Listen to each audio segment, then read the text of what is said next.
60 FPS. Yes, we are live now. Hello friends, this is Himanshi and welcome to Let's Learn. सभी को good evening, नमस्कार, राम राम, सत श्री अकाल, अस्सलाम वालेकुम, what you feel connected with. Start करेंगे आज का सेशन. असर्शन रीजन यानी कथन और कारण के प्रश्न हैं. 10 से 12 सवाल आपके सीटेट के एग्जाम में देखने को मिल जाते हैं. लगभग सभी सब्जेक्ट्स में अभी ये क्वेश्चंस आने लग गए हैं. 6 से 8 सवाल मैक्सिमम सीडीपी यानी 30 में से भी 6 से 8 की संख्या में आए हैं ये सवाल.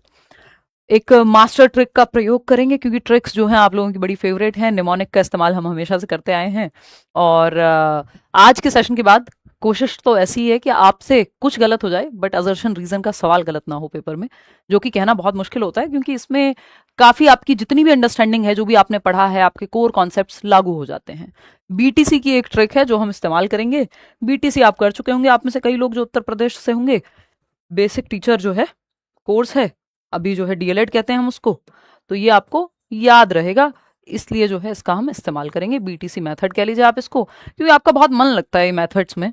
नहीं तो ये ऐसे क्वेश्चंस होते हैं जिनमें कॉन्सेप्ट का इस्तेमाल किया जाना चाहिए. देर आए बट दुरुस्त आए. ऑफ कोर्स बहुत ही प्यारे तरीके से, सिंपल तरीके से इसको समझेंगे कि आपसे सवाल गलत ना हो. बात सिर्फ ट्रिक की नहीं है, बात है कि सवाल गलत ना हो. ये सुपर टेट का बैच है, आप लोगों की बहुत ज्यादा डिमांड थी, कॉल्स आ रहे थे करियर में लगातार, तो ये बैच आ गया है. नहीं तो मेरी इच्छा थी कि इसको थोड़ा और रुक करके लाएं.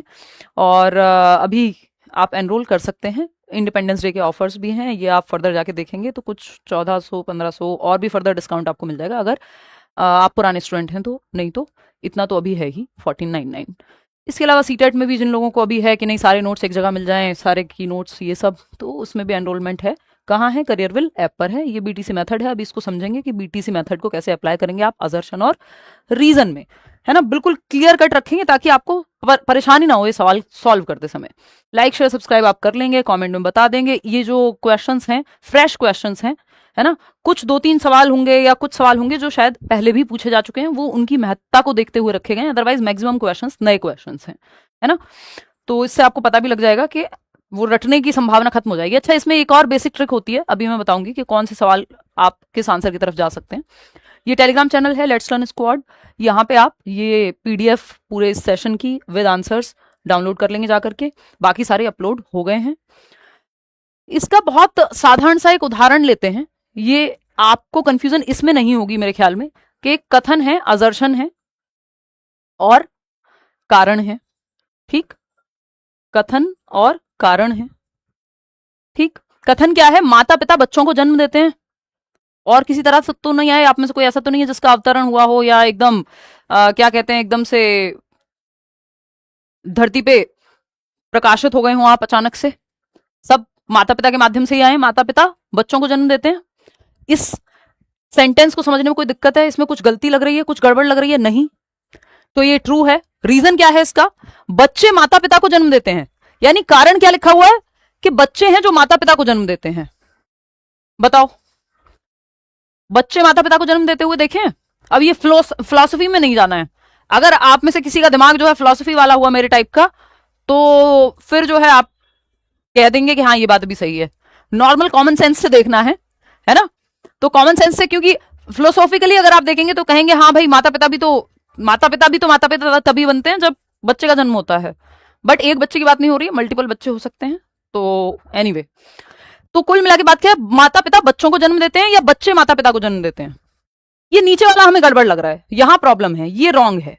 बात सही है कि नहीं है? इसको समझने में किसी को कोई दिक्कत है? A is true, R is false, कहानी खत्म हो गई. अगर इतना ही आसान हो जाए तो. इतना ही आसान है बस. आपको इतना ही, अगर देखो दोनों में से कोई भी गलत निकल जाए तो कहानी वहीं समाप्त है. इसको हम अंजलि और राहुल का भी नाम देते हैं. 3 स्टेप की प्रोसेस होती है इसमें. ये ऐसा नहीं है कि सीटेट में अब आना शुरू हुए हैं पिछले कुछ सालों से, जब से पेपर ऑनलाइन हुआ है.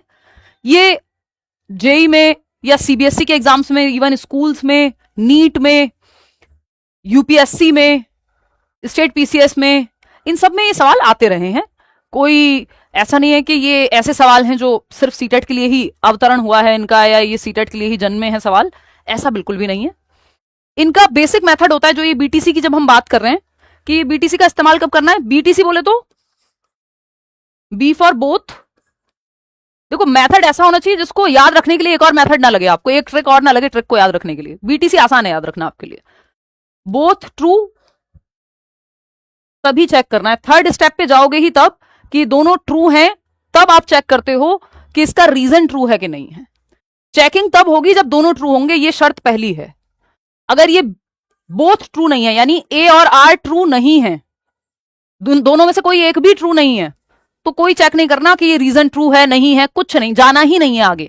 और मैक्सिमम क्वेश्चंस जो हैं इसमें वो both A and R true वाले ही होते हैं। ये मेरा एनालिसिस है। अगर आप खोल करके देखेंगे सवाल पुराने सालों के, और आप में से कई लोगों ने तो रट्टे भी लगाए हुए हैं कि एक काम करते हैं, both A and R true and R is the correct explanation, ये याद कर रखा है कुछ लोगों ने, तो वो तो आंख बंद करके यही सवाल का जवाब देते हैं। ऐसा भी नहीं करना है, क्योंकि कई बार ऐसा भी हुआ है पेपर में, मैं क्वेश्चन कराऊंगी भी कि दोनों भी फॉल्स आ जाते हैं या कोई एक फॉल्स हो गया। लेकिन मैक्सिमम जो सिनेरियो बनता है वो 70-80% जो सवाल हैं both A and R true, या तो आर रॉन्ग हो जाएगा या फिर आर भी करेक्ट होता है।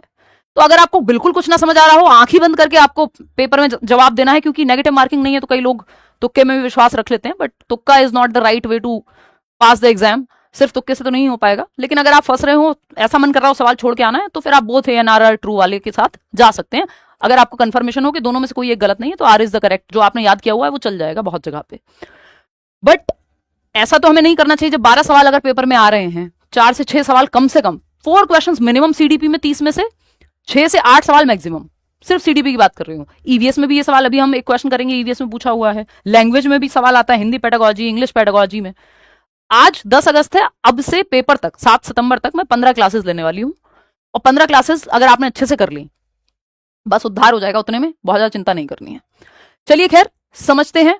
और ये आपको एक, इसके लिए 4 ऑप्शंस देती हूं अब, तब ऑप्शंस से बनता है ना क्वेश्चन, तो मुश्किल।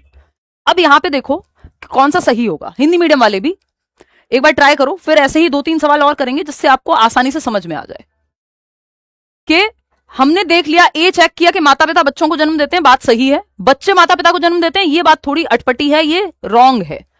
तो जब इन दोनों में से कोई भी एक रॉन्ग साबित हो जाए तो तीसरे स्टेप पे नहीं जाना होता। अभी जो हमने बीटीसी में बात की है, अभी वो तीसरा स्टेप हम डिस्कस करेंगे। वो पिछले साल भी हमने सेम शेयर किया था, और उसमें वो जो मेथड है बिकॉज लगाने का, जिसकी हम बात करेंगे अभी, वो यूनिवर्सल टाइप का मेथड है। वो यूपीएससी में भी लोग यूज करते हैं, वो नीट में भी लोग यूज करते हैं। वो सार्वभौमिक टाइप का मेथड है। उसमें ऐसा नहीं है कि मैंने कोई बहुत बड़ा इन्वेंशन कर दिया हो, कोई भी कॉमन सेंसिकल इंसान वैसे ही निकालेगा। और लास्ट ईयर भी हमने वही डिस्कस किया था। तो उस पर अभी आएंगे कि जो बीटीसी पे चेक करना है, तो चेक क्या करना है, चेक करना है बिकॉज लगा करके। अभी आएंगे उस पर।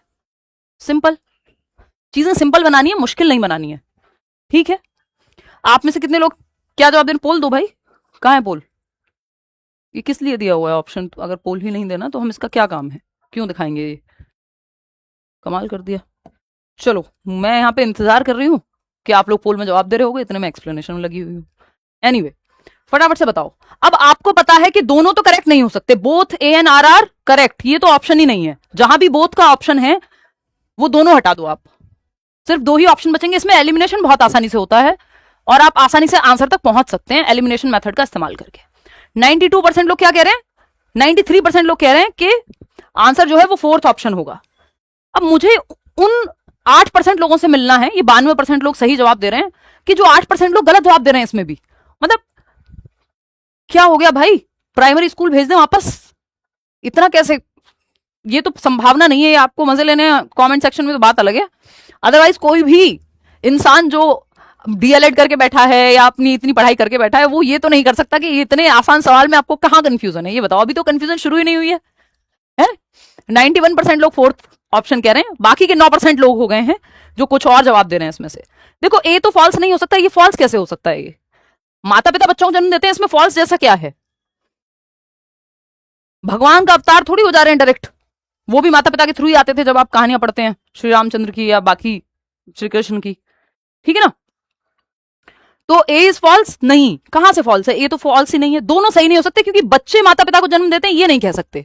वो फिलॉसफी नहीं लगानी है, उल्टा थोड़ी होता है कि देखा है किसी बच्चे को उल्टा कि माँ बाप कह रहे हो आप अपने बच्चे को, समझ रहे हो? तो A is true but R is false. तो इसमें कुछ और चेक ही नहीं करना, वो जो बीटीसी मेथड है अप्लाई ही नहीं होगा। वो जरूरत ही तब पड़ेगी जब दोनों ट्रू हो, बोथ ट्रू, तो ही चेक करना है बिकॉज लगा करके, ठीक है? या दैट इज वाई लगाते हैं अगर रिवर्स में चेक करना हो, कि अगर ये आर आपको चेक करना है इसके साथ जा रहा है या नहीं, तो अगर आप दैट इज वाई लगा दोगे कि बच्चे माता पिता को जन्म देते हैं, दैट इज वाई माता पिता बच्चों को जन्म देते हैं, बन ही नहीं रही बात, जरूरत ही नहीं है इसकी, बीटीसी लगेगा ही नहीं। बीटीसी कहां लगेगा? जहां पे बोथ ट्रू हो तब चेक करोगे आप, सी फॉर चेक। समझ रहे हो बात? सही है कि नहीं है? कुछ लोगों के तो आईक्यू पे शक हो गया आज मुझे, जैसा जवाब इसमें दिया है। ऐसे कैसे कर सकते हो भाई? अब वो बीटीसी मेथड कहां लागू होगा उस पर भी आएंगे, अभी बस ये देखो।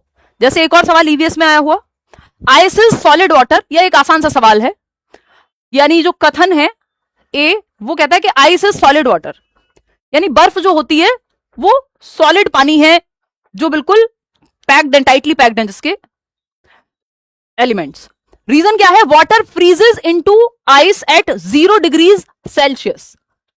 दूसरा स्टेटमेंट आपने पढ़ा कि वाटर जो है वो फ्रीज हो जाता है आइस में 0 डिग्री सेल्सियस पे। इस बात में कोई डाउट है?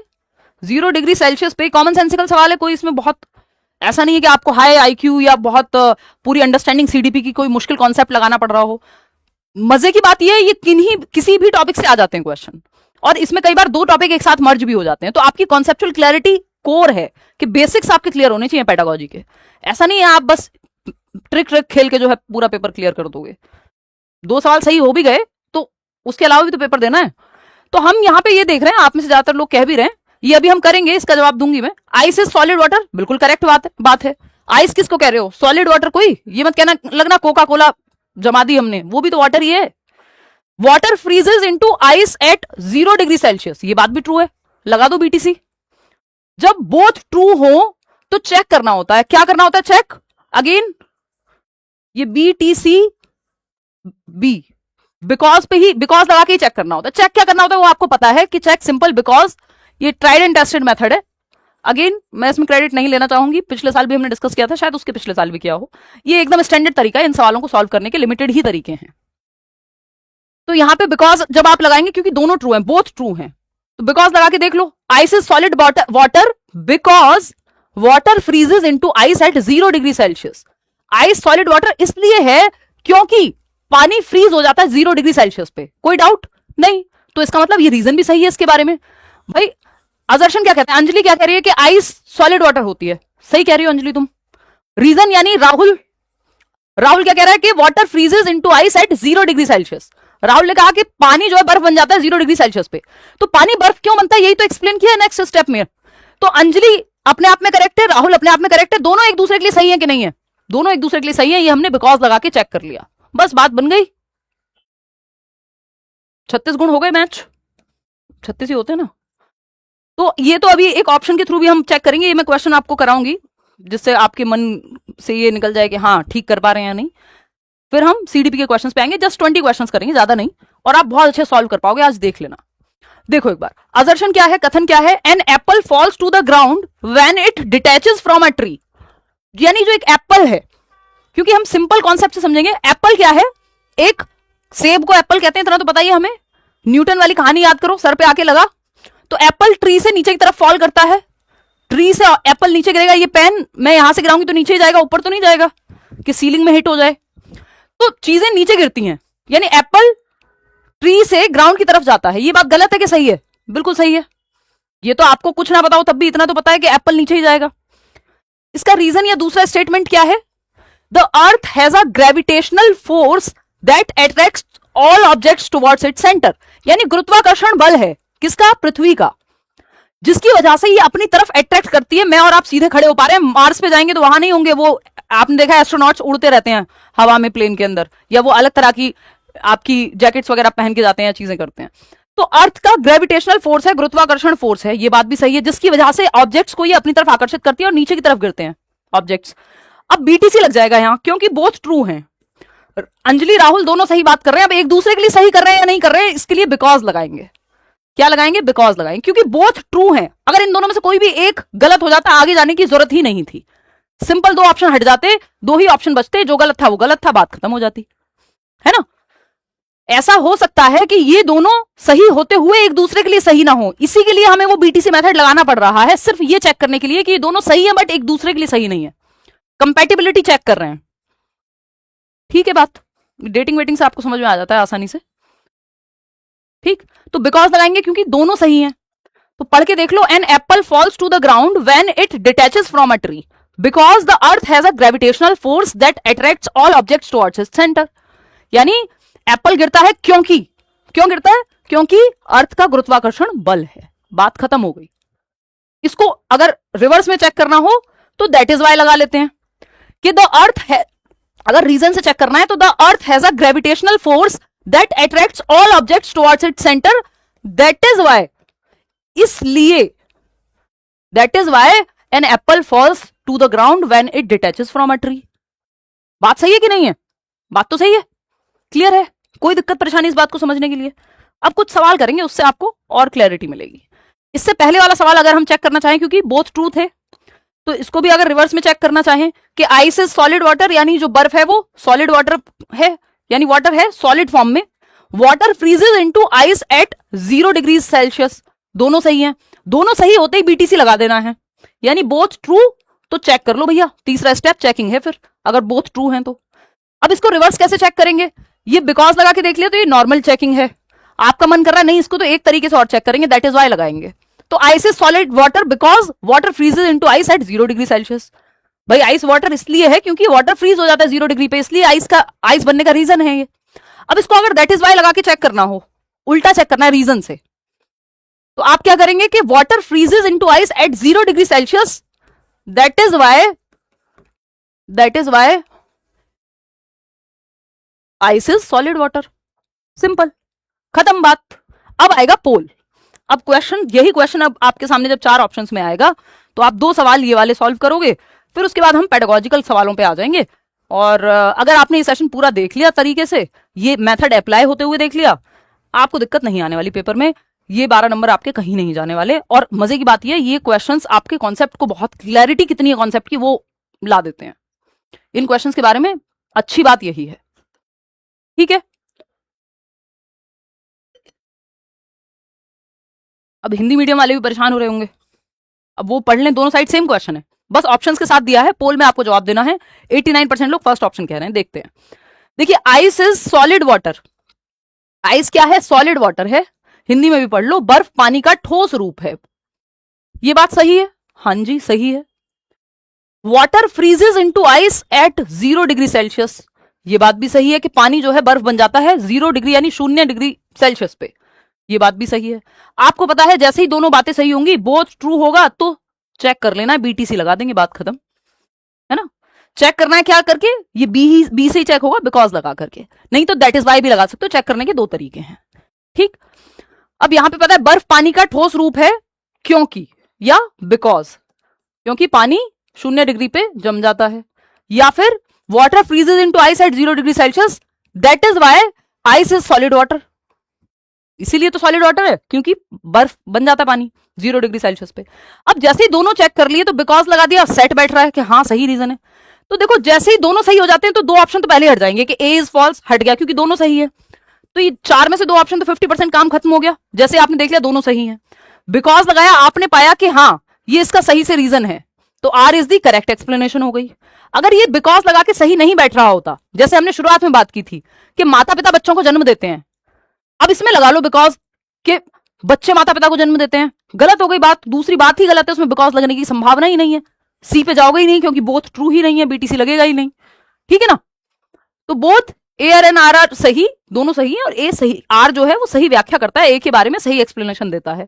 एक और सवाल जो हमने अभी अभी देखा, फिर हम आएंगे अपने मेन मुद्दे पर, नए सवाल करेंगे कुछ।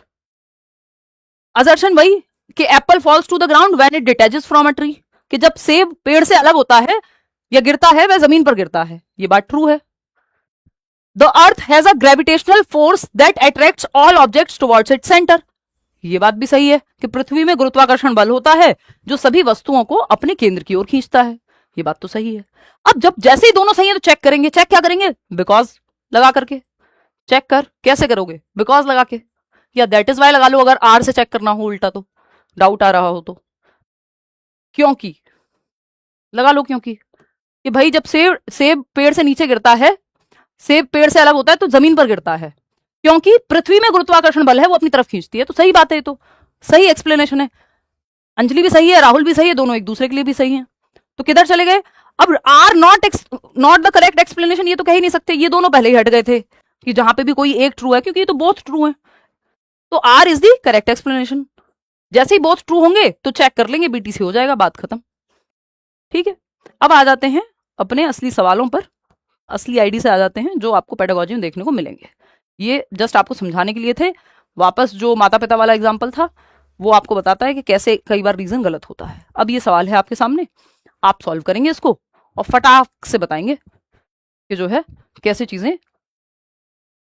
Himanshu ma'am you teach very well, अच्छा धन्यवाद, तारीफ के लिए शुक्रिया। अब आ जाइए इधर, देखिए अब अगेन आपको अजर्शन चेक करना है और रीजन चेक करना है। अजर्शन यानी कथन, रीजन यानी कारण। दोनों अपने आप में, ये मान लो स्टेटमेंट 1 है ये, और ये स्टेटमेंट 2 है। ये स्टेटमेंट 2 इसके बारे में सही है कि नहीं है ये तब चेक होगा, पहले देखेंगे दोनों सही है या नहीं है। ठीक है, बहुत कंफ्यूजन हो कभी भी तो बहुत सही की तरफ, वो बता दिया मैंने आपको कहानी, ज्यादा चांसेस उन दोनों के होते हैं। देखिए, क्योंकि रॉन्ग को आप पकड़ जाओगे। अजर्शन क्या है? At any as the teacher should focus on what the child can not do rather than what they can do with help और सपोर्ट। यानी किसी भी उम्र में शिक्षकों को इस बात पर ध्यान देना चाहिए कि बच्चा क्या नहीं कर सकता है, बजाय इसके कि वे मदद या समर्थन से क्या कर सकते हैं। एकदम मूर्खतापूर्ण बात है भाई। टीचर को यह देखना है कि वो सपोर्ट से क्या कर सकता है, ये नहीं कि क्या नहीं कर सकता है। तो ये तो गलत बात हो गई ना भाई। वाइगॉत्स्की क्या कह रहे हैं कि बच्चा जो सपोर्ट से कर सकता है, जो उसका पोटेंशियल है, उसको थोड़ा सा चैलेंज देके, स्कैफोल्डिंग देके वहां तक पहुंचाओ। ये थोड़ी देख सकते हैं कि क्या नहीं कर सकता, जो कर सकता है उस पर जाओगे ना आप, और जो आज नहीं कर सकता हो सकता है कल कर पाए। रीजन क्या है इसका? Lev वाइगॉत्स्की propose. देखो अब यहां पे ना 50% गेम खत्म हो गया। बोथ आपको चेक ही नहीं करना, क्योंकि एक गलत निकल गया। एक गलत निकल गया तो बोथ ट्रू कैसे हो सकते हैं? रीजन क्या है इसका? Lev Vygotsky proposed that learning should include only those behaviours that the child can do independently. कि वाइगॉत्स्की ने प्रस्तावित किया है कि सीखने में केवल उन व्यवहारों को शामिल किया जाना चाहिए जो बच्चा स्वतंत्र रूप से कर पाए। नहीं भाई, वाइगॉत्स्की तो कह रहे हैं कि ये चीज है जो बच्चा स्वतंत्र रूप से इंडिपेंडेंटली कर पा रहा है। ZAD भी कह देते हैं इसको, कि जोन ऑफ एक्चुअल डेवलपमेंट। वो कह रहे हैं इसके बाहर जाना है, जो वो सहायता से कर पाए उस पर ध्यान देना है, ZPD पे।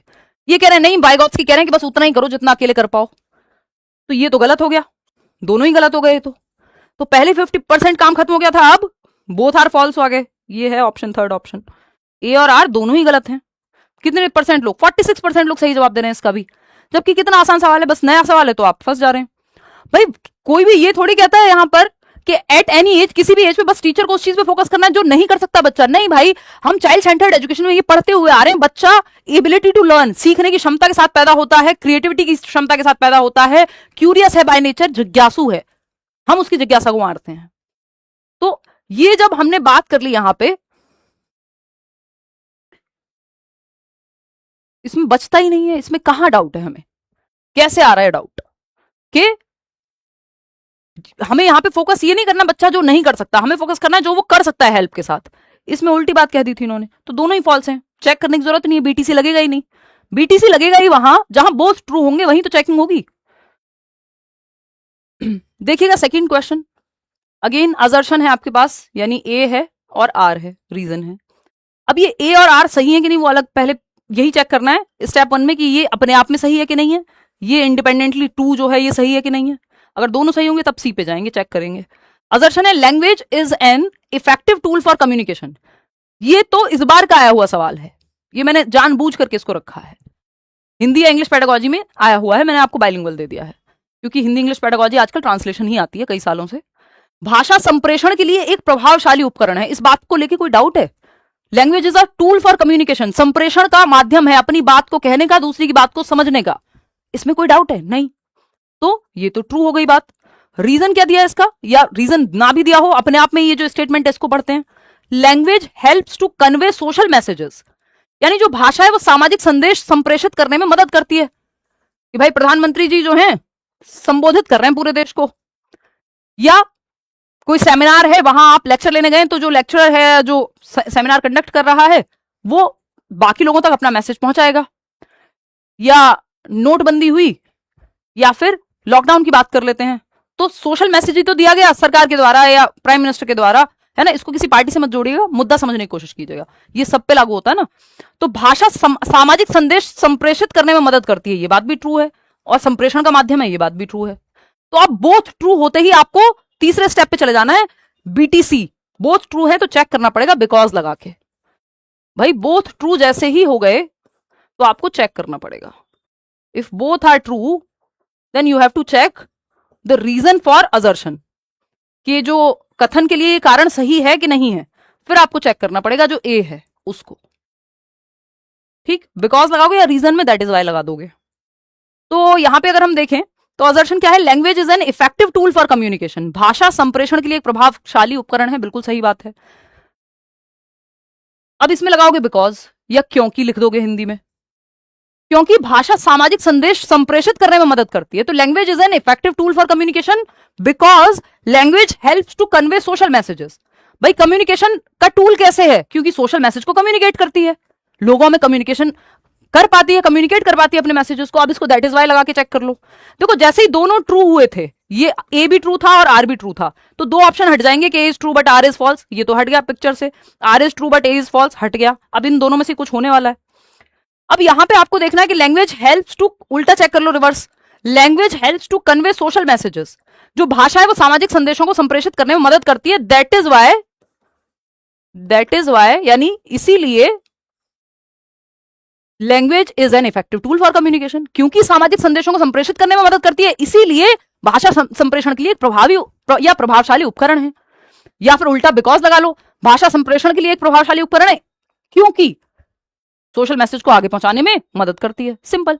तो दोनों ट्रू हो जा रहे हैं, रीजन भी सही बैठ रहा है, हाँ दैट इज वाई बिकॉज लगा के सेट बैठ रहा है। तो both A and R are true and R is the correct explanation. R not correct explanation ये तो कह ही नहीं सकते, करेक्टली एक्सप्लेन कर रहा है जो आर है, वो ए के बारे में सही बात बता रहा है हमें। ठीक है ना। तो 75% आंसर जो है सही है, मतलब 75% लोग सही जवाब दे रहे हैं थर्ड ऑप्शन। क्वेश्चन नंबर 3 देखिएगा, ये क्या कहता है भाई, इंट्रोड्यूसिंग, बहुत अच्छा सवाल है, नया सवाल है, introducing counter intuitive physical phenomena in elementary science classrooms induces a state of cognitive conflict that drives learning.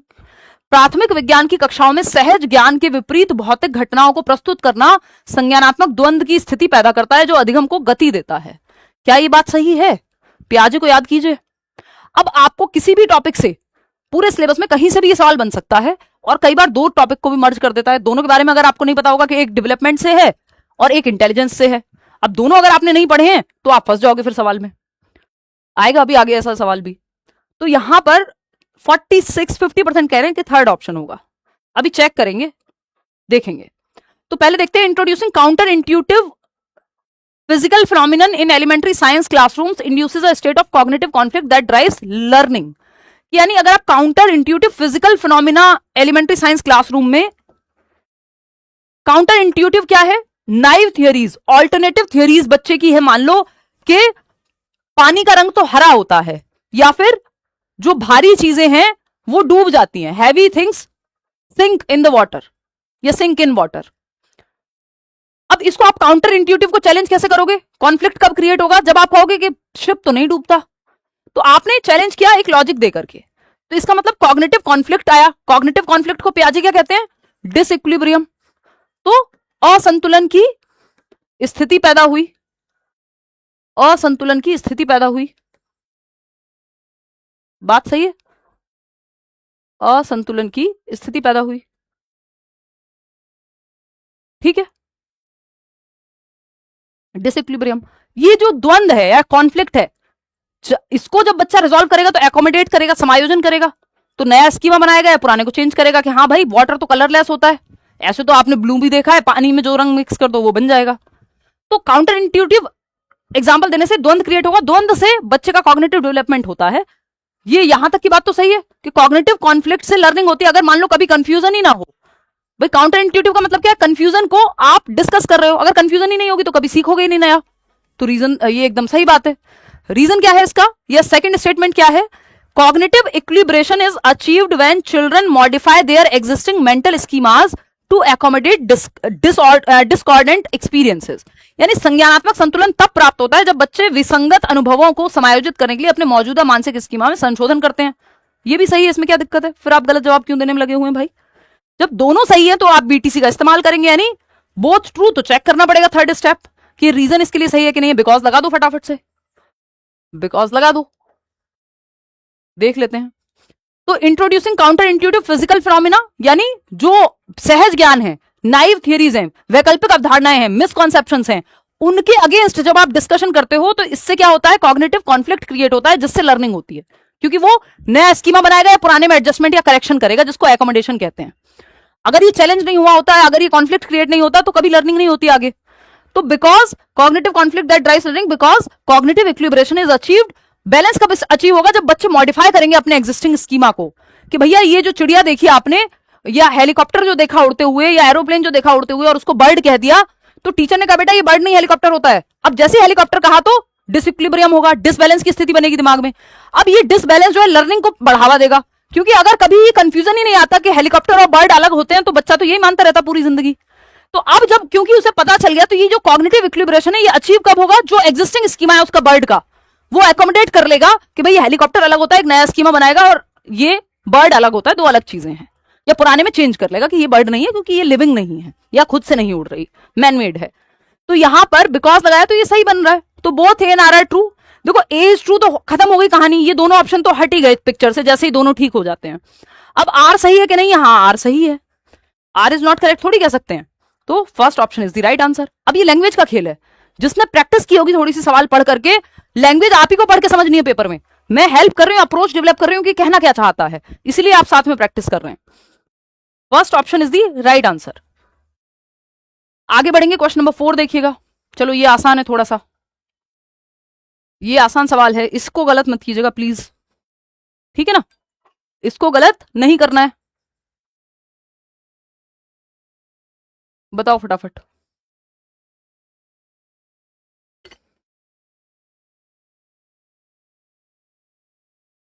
First option 69% लोग कह रहे हैं, चलिए देख लेते हैं। अब यहां पर स्टेटमेंट 1 उठाएंगे, ए उठाएंगे, क्या कहता है, physical growth is a life long process that continues dynamically from birth until the end of human life. कि शारीरिक वृद्धि जो होती है वो जीवन पर्यंत चलने वाली प्रक्रिया है, जो जन्म से लेकर मानव जीवन के अंत तक गतिशील रूप से जारी रहती है। ये हमने पढ़ा नहीं है क्या, कि ग्रोथ मेच्योरिटी तक रहती है, लाइफ लॉन्ग नहीं चलती ग्रोथ, डेवलपमेंट लाइफ लॉन्ग चलता है, ये तो हमें पता है। तो ये तो स्टेटमेंट ही गलत हो गया। जैसे ये गलत हुआ, ये बोथ वाले ऑप्शन दोनों हटा देंगे हम, क्योंकि आगे भी सेकंड पे भी जाने की जरूरत नहीं है, आपके 50% ऑप्शन हट गए। रीजन क्या है, growth primarily refers to quantitative biological changes such as increase in height, weight and cellular structure। Height weight जो आपकी कोशिकीय संरचना है, या इवन आपके ऑर्गन्स का वेट है, तो आपकी हाइट हमेशा थोड़ी बढ़ती रहती है, एक टाइम के बाद रुक जाती है जैसे मेच्योरिटी अचीव करते हैं आप।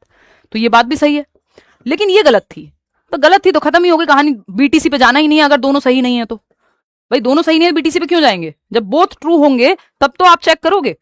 तो A is wrong, A is false, but R is true. कितने लोग सही जवाब दे रहे हैं, 48% लोग। अब मैंने मान लिया कि आपको ये समझ आ गया है, ठीक है। इसको ऐसे ही एलिमिनेट करना है, सेम एलिमिनेशन, इसमें मल्टीपल मेथड लगा दिए हमने। बीटीसी की तो जरूरत सबसे लास्ट में पड़ेगी। तो डेवलपमेंट का पार्ट है growth, height weight shape size का बढ़ना ग्रोथ है, लेकिन डेवलपमेंट में तो शारीरिक पहलू भी आते हैं, शरीर के हाइट वेट का भी बढ़ना भी है, आपकी समझ का बढ़ना भी है, आपके इमोशंस का, आपकी भाषा का विकास भी है, physical cognitive social emotional. Question number 5 देखिएगा, ये क्या कहता है भाई। क्वेश्चन नंबर 5 कहता है कि असर्शन है, अभिकथन, a child who silently plans each step mentally while assembling a complex model tractor is exhibiting an inability to externalize language indicating delayed language development। बहुत अच्छा सवाल है, आपको कितनी समझ आपकी विकसित हुई आज तक पेडागोजी की, सब चेक कर लेगा ये। एक बच्चा जो एक जटिल मॉडल ट्रैक्टर को असेंबल करते समय प्रत्येक चरण की योजना मन ही मन में बनाता है, वह भाषा को बाह्य रूप से व्यक्त करने में असमर्थता प्रदर्शित कर रहा है, जो भाषा विकास में विलंब का संकेत है। क्या ऐसा है, मन ही मन में अगर स्टेप्स प्लान कर रहा है तो साइलेंट इनर स्पीच का इस्तेमाल कर रहा है या मेटाकॉग्निशन का इस्तेमाल कर रहा है। इसमें ये कहां से आ गया कि उसकी लैंग्वेज का डेवलपमेंट ही डिले हो चुका है, ये कहां से आ गया। तो ये तो बात ही गलत है। जैसे ही ये गलत हुआ तो ये बोथ वाले दोनों ऑप्शन हट गए, बचा ही आपके दो ऑप्शन है। अब इसको पढ़ेंगे, बीटीसी लगेगा ही नहीं यहां पे। Inner speech represents the internalised form of self directed language through which children regulate, plan and monitor there goal directed thinking and actions.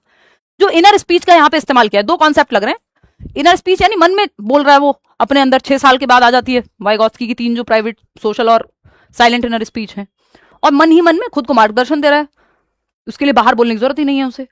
तो आर तो करेक्ट है, आर फॉल्स तो हो नहीं सकता, ये तो हट गया, ऑप्शन ही 4th बचा है। कितने लोग सही दे रहे हैं, 77% लोग, बहुत बढ़िया, बेहतरीन। अगर आप इतना समझ जाएंगे फिर आप गलती नहीं करने वाले इजीली। तो 4th option is right. Wrong तभी करना जब आप श्योर हो, और श्योर कैसे होंगे? कॉन्सेप्ट से होंगे। क्वेश्चन नंबर 6 देखिए। क्वेश्चन नंबर 6 कहता है, वही असर्शन पढ़ेंगे। A child experiencing chronic emotional stress and anxiety at home is likely to show slower physical growth and reduced participation in playground activities. एक बच्चा जिसको लंबे समय से मानसिक पीड़ा है, चिंता है, एंजाइटी है, इमोशनल डिस्टर्बेंस है, वो फिजिकली भी बहुत अच्छा डेवलप नहीं कर पाएगा, क्योंकि वो बहुत भय में जी रहा है, अब उसके इमोशंस हिले हुए हैं, और आपस में सब फिजिकल, कॉग्निटिव, सोशल, इमोशनल, शारीरिक, संवेगात्मक, संज्ञानात्मक और सामवेगिक सब आपस में जुड़े हुए हैं, विकास के सारे पहलू। ये बात तो सही है, गलत थोड़ी है ये बात, ट्रू है ये बात। रीजन क्या है इसका? रीजन है डिफरेंट, या सेकंड स्टेटमेंट पढ़ना है हमें, एक टाइम पे एक ही स्टेटमेंट पढ़ना होता है। सेकंड स्टेटमेंट पढ़ेंगे भाई। Different domains of child development, physical, cognitive, social and emotional are independent systems and do not affect one another। ये कह रहे हैं कि विकास के प्रकार आपस में जुड़े हुए नहीं है, एक दूसरे को प्रभावित ही नहीं करते। अगेन कहानी खत्म। ए ही सही है, आर तो सही ही नहीं है, तो बोथ वाला तो ऑप्शन फिर से हट गया, एलिमिनेट कर देंगे, ये तो हट ही गया। ए इज ट्रू, हाँ ए तो ट्रू था। आर इज फॉल्स, बिल्कुल सही है। ए इज फॉल्स, नहीं ए फॉल्स नहीं है, ये तो ट्रू है। तो थर्ड ऑप्शन कितने लोग सही जवाब दे रहे हैं? 70%। जो लोग इतना करना सीख गए, इसके आगे वो both A and R, true और एक्सप्लेनेशन सब ढूंढ लेंगे, कोई चिंता नहीं है अब आपको। ठीक है, क्वेश्चन नंबर 7, असर्शन क्या है? Translingual classroom practices where students are allowed to alternate between their home language and the school language and hence conceptual understanding in science. यानी जहां ऐसी बहुभाषी कक्षा है, या जहां पे अपनी भाषा से, स्कूल की भाषा में बच्चा कभी भी बात कर सकता है, और स्कूल की भाषा से अपनी भाषा पे आ सकता है, यानी फ्लेक्सिबिलिटी है कि वो कोई भी लैंग्वेज यूज कर सकता है। तो ऐसे में कॉन्सेप्चुअल अंडरस्टैंडिंग बेहतर होती है, क्योंकि बच्चे अपनी घर की भाषा में बेहतर समझते हैं, जो आपका 3 लैंग्वेज फॉर्मुला भी कहता है, नेशनल एजुकेशन पॉलिसी भी कहती है कि मदर टंग में शिक्षा दीजिए, मातृभाषा का इस्तेमाल कीजिए। यहाँ पे स्कूल और मातृभाषा में कोई ऐसा रिजिड या कुछ स्ट्रिक्टनेस नहीं है, बात सही है। रीजन क्या है? Conceptual change occurs more efficiently when cognitive structures are built upon the learner's existing linguistic and experiential repertoire। वैचारिक परिवर्तन तब अधिक कुशलता से होता है जब संज्ञानात्मक संरचनाएं शिक्षार्थी के मौजूदा भाषाई और अनुभवात्मक भंडार पर बनाई जाती है, यानी पूर्व ज्ञान पर निर्मित होता है जब नया ज्ञान, तो बेहतर लर्निंग होती है अगर बच्चे के एक्सपीरियंस से सिखा रहे हैं तो। ये बात भी ट्रू है। अब यहां बीटीसी लग जाएगा, क्योंकि बोथ ट्रू है, तो आपको चेक करना पड़ेगा। बीटीसी यहां लग जाएगा क्योंकि ये ए भी सही है, आर भी सही है। अब बोथ ट्रू हो गए जब, तो आपको चेक करना है बिकॉज लगा के। चेक कैसे करोगे? ऑफकोर्स बिकॉज लगा के या दैट इज वाई लगा के, दो तरीके हैं। तो अब यहां पे ये दोनों ऑप्शन हट गए कि A is true but R is false, क्योंकि दोनों ट्रू हैं यहां। तो अब आपको बिकॉज लगाना है, सिंपल। कैसे लगाओगे, या क्योंकि लगाना है हिंदी में। Translingual classroom practices where students are allowed to alternate between, यानी एक भाषा से दूसरी भाषा में अल्टरनेटिवली जा सकते हैं, home language and school language में चेंज कर सकते हैं। एनहेंस कॉन्सेप्चुअल अंडरस्टैंडिंग, इससे उनके कॉन्सेप्ट की समझ बेहतर होती है, क्योंकि कॉन्सेप्चुअल चेंज जो है, कॉन्सेप्ट का बनना या दिमाग का विकास ज्यादा बेहतर होता है जब कॉग्निटिव स्ट्रक्चर्स अपने एग्जिस्टिंग लैंग्वेज जो बच्चों को आती है और जो अनुभव उसको आते हैं प्रीवियस नॉलेज पे बेस्ड हो। बिल्कुल सही बात है, क्योंकि लगा लिया, दैट इज वाई लगा के देख लो तब भी हो जाएगा ये। तो both A and R are true and R is the correct explanation. Wrong तो है नहीं, यही बात बिकॉज लगा के सिद्ध हो जाती है। तो बोथ ट्रू, चेक कर लिया, बीटीसी, खत्म हो गई बात। आगे बढ़ेंगे, क्वेश्चन नंबर 8 देखिएगा। ये क्या कहता है भाई? असर्शन क्या कहता है? फटाफट से पढ़ेंगे, 1 2 तीसरा स्टेप जब चेक करेंगे जब दोनों सही हूं। In a geography lesson, asking children to find patterns in local weather changes using newspaper clippings represents a heuristic method of instruction।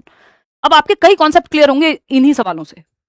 मतलब क्या है कि कथन है कि भूगोल के पाठ में, यानी ज्योग्राफी जब आप पढ़ रहे हैं, तो बच्चों को समाचार पत्र की कतरनों या फिर जो आपकी क्लिपिंग्स होती हैं, न्यूज़पेपर के आर्टिकल्स होते हैं, कटिंग्स कह लीजिए आप, तो न्यूज़पेपर कटिंग्स से बच्चों को रोज आता है न्यूज़पेपर में आज इतना तापमान है, लोअर इतना होगा, हायर या मैक्सिमम इतना होगा, है ना। तो भूगोल के पाठ में बच्चों को समाचार पत्र की कतरनों का उपयोग करके स्थानीय मौसम परिवर्तनों में पैटर्न खोजने के लिए कहना निर्देश की अन्वेषण विधि को दर्शाता है। ह्यूरिस्टिक मेथड को, टीचिंग के या इंस्ट्रक्शन के ह्यूरिस्टिक मेथड खोज विधि से इंस्पायर्ड है, अन्वेषण विधि कहते हैं इसको। दिया था किसने, आप बताएंगे कमेंट सेक्शन में। ठीक है, अगर हम बात करते हैं यहां कमेंट सेक्शन में बताइए, ये आपका होमवर्क है। जनरली नहीं पूछता है सीटेट में, इसलिए नहीं मैं बोल रही हूँ, नहीं तो इस पे हम चर्चा करते हैं। लेकिन ये चाइल्ड सेंटर्ड मेथड है, बिल्कुल बच्चा एक्टिव है, डिस्कवर करके अपनी नॉलेज तक पहुंचेगा, इंक्वायरी करके खुद से जाएगा। रोज देखा उसने कि 1 महीने से न्यूज़पेपर में ये तापमान आ रहा है, इसी के अराउंड चल रहा है, तो वो पैटर्न समझने की कोशिश कर रहा है, खुद से ज्ञान का निर्माण कर रहा है। बच्चा सक्रिय है तो ऑप्शन सही है, जहां बच्चा एक्टिव है वो ऑप्शन सही है। रीजन क्या है इसका? Under the heuristic method the teacher directs and controls every single step of the investigation to ensure students do not make any mistake। अब जिसको ये नहीं पता कि ह्यूरिस्टिक मेथड क्या होता है वो गलत कर देगा। कैसे? क्योंकि ये कह रहे हैं कि अन्वेषण विधि के तहत शिक्षक जांच के हर एक कदम को पहले से निर्देशित करता है, नियंत्रित करता है, कंट्रोल करता है। भाई ये चाइल्ड सेंटर्ड मेथड है और सुनिश्चित करता है कि बच्चा गलती ही ना करे। देखो, जो ऑप्शन ये कहे कि बच्चे को गलती करना अलाउड नहीं है, वो ऑप्शन बच्चे के पक्ष में नहीं है, और जो बच्चे के पक्ष में नहीं है वो आपके लिए सही नहीं है। पेडागोजी में वो गलत है जहां बच्चा एक्टिव नहीं है, जहां ये टीचर सेंटर्ड है। आपको चाइल्ड सेंटर्ड मेथड चाहिए, तो ये तो गलत हो गई ना बात।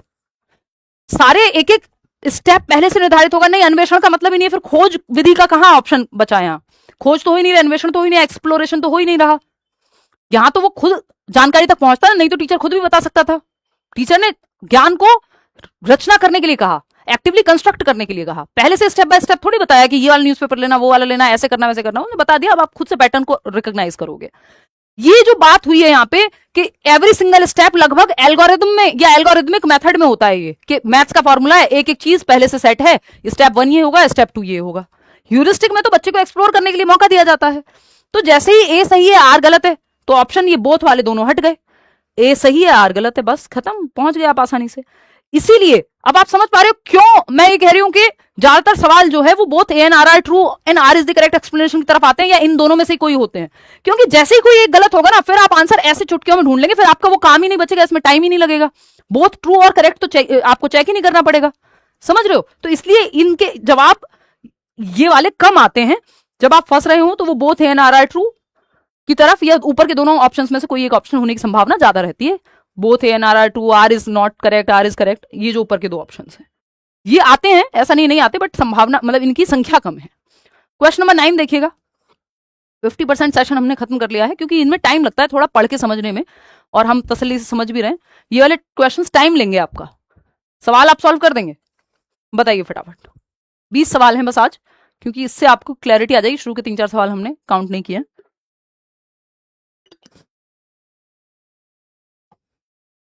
देखिएगा, असर्शन क्या है, यानी पहला स्टेटमेंट चेक करो आप। First, a primary teacher concludes that the standardized time bound IQ scores obtained at the beginning of the academic session are sufficient for identifying each learner's future learning potential and designing individualized instructional support throughout the year।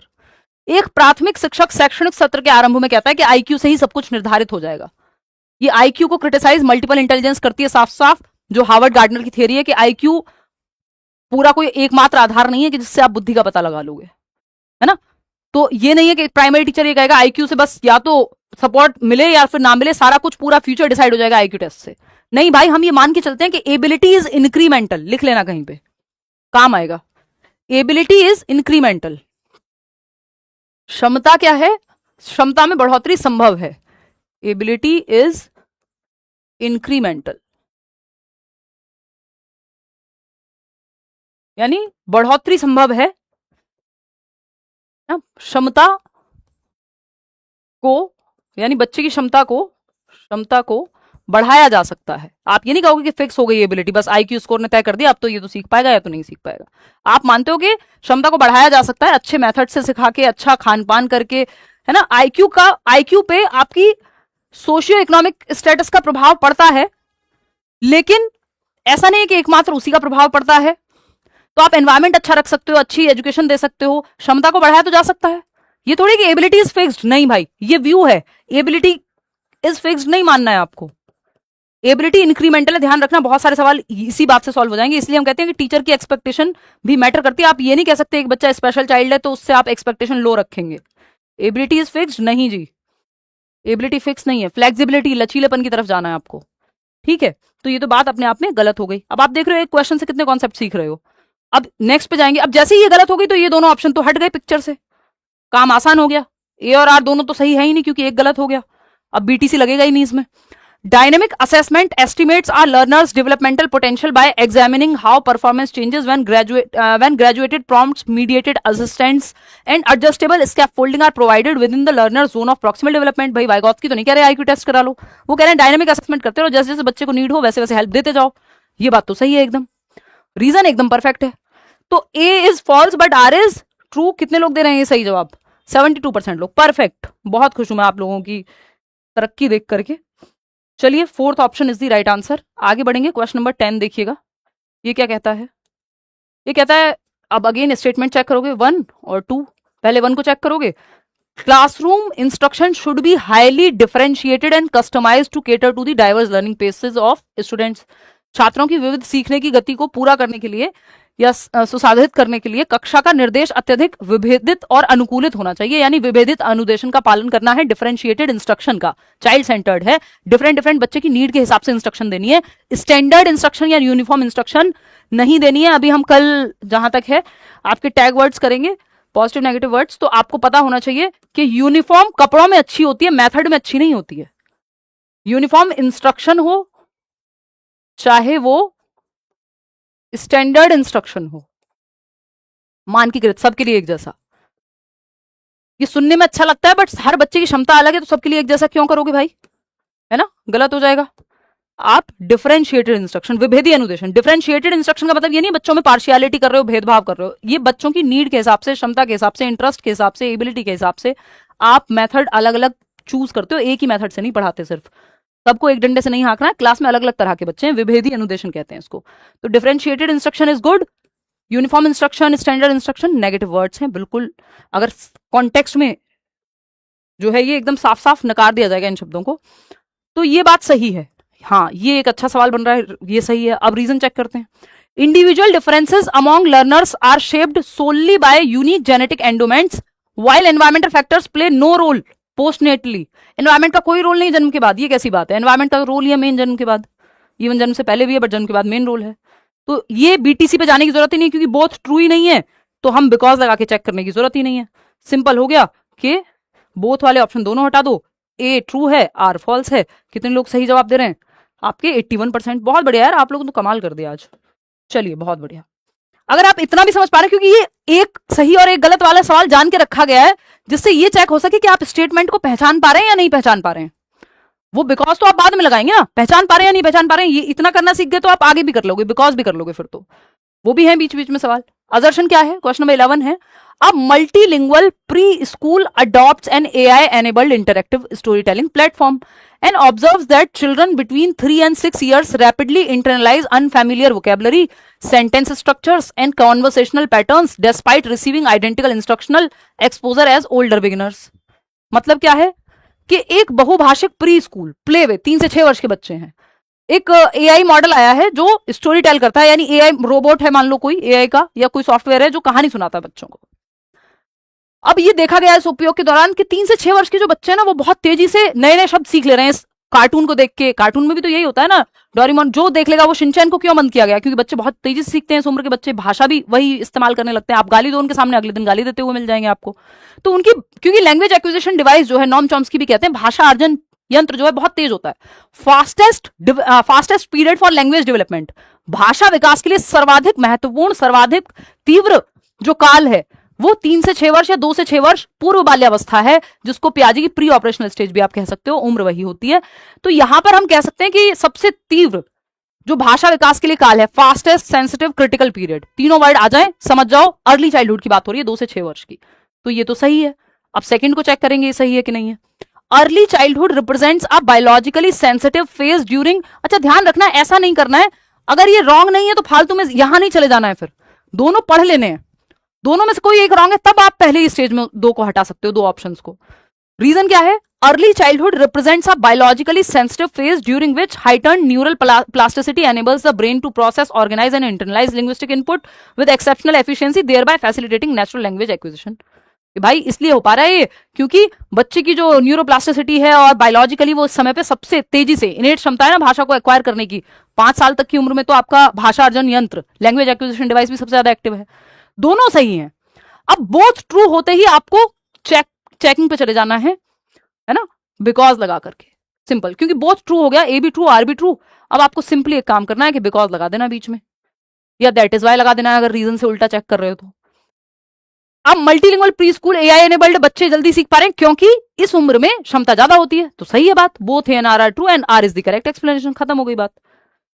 A option is the right answer, simple. 81% लोग सही जवाब दे रहे हैं। अब देखो हो पा रहे हैं सवाल, अब डर के दिखाओ इन सवालों से। क्वेश्चन नंबर 12 देखिएगा, असर्शन क्या है? अभिकथन है कि teaching primary students to regularly ask themselves did I understand this paragraph during reading increases cognitive overload and permanently hinders comprehension.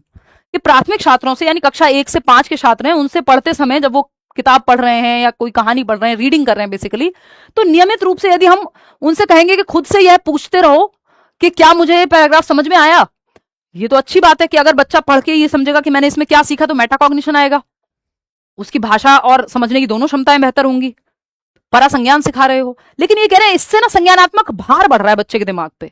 नहीं भाई, भार क्यों बढ़ रहा है, इसमें क्या प्रॉब्लम है? ये तो अच्छा मेथड है कि बच्चा खुद से सवाल पूछे कि मुझे समझ आया कि नहीं आया, रिफ्लेक्ट करना सीखेगा, थिंकिंग सीखेगा। रीजन क्या है? Metacognitive monitoring helps students to regulate their working memory resources and allocate attention more strategically during complex cognitive task. ये बात सही है। तो जैसे ही ए गलत हुआ था तो आपको पता है ये दोनों ऑप्शन हट गए थे, और ये ए ट्रू भी हट गया था, ऑप्शन ही एक बचा था। अब आर चेक करने की जरूरत ही नहीं है, डायरेक्ट भी पहुंच सकते हो आप इस सवाल जवाब तक। वही जवाब आपने देख लिया कि पहली बात गलत है तो खत्म हो गई बात, फिर तो बोथ करेक्ट बचे ही नहीं, और जहां ए फॉल्स है वो बचा बस, क्योंकि ए तो फॉल्स है। ऐसा थोड़ी है कि ये बाधा बनता है। समझ गए बात? आगे बढ़ जाए। मेटाकॉग्निशन होता है thinking about your own thinking, reflect करना, प्लान करना, रिव्यू करना, स्ट्रेटेजी बनाना, जैसे आप पेपर के लिए बनाते हो, वो मेटाकॉग्निशन है। क्वेश्चन नंबर 13, खुद से सवाल करके खुद से ही अपने चिंतन पे भी सोच पाना, खुद को गाइड कर पाना।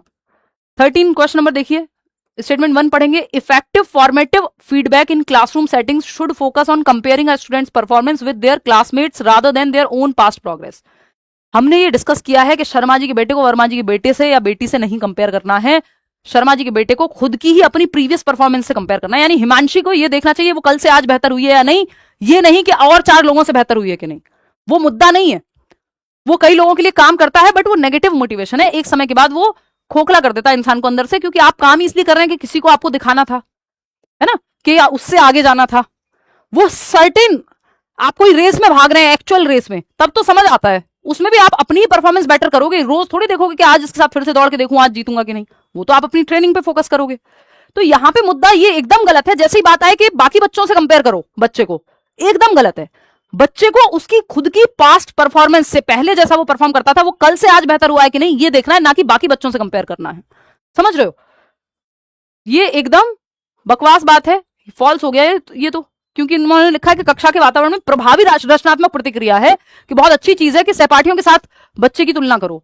गलत बात है ये तो सारे ऑप्शन अपने आप ही खत्म हो गए, ये बोथ वाले बचे ही नहीं, और ए ट्रू हो नहीं सकता। तो जैसे ही ए फॉल्स होता है तो बाकी कुछ चेक नहीं करना, सिंपल 4th ऑप्शन पे चले जाना है कि ए इज फॉल्स। अब आर ट्रू हो कुछ हो हमें मतलब है ही नहीं, क्योंकि और ऑप्शन बचा ही नहीं है कोई।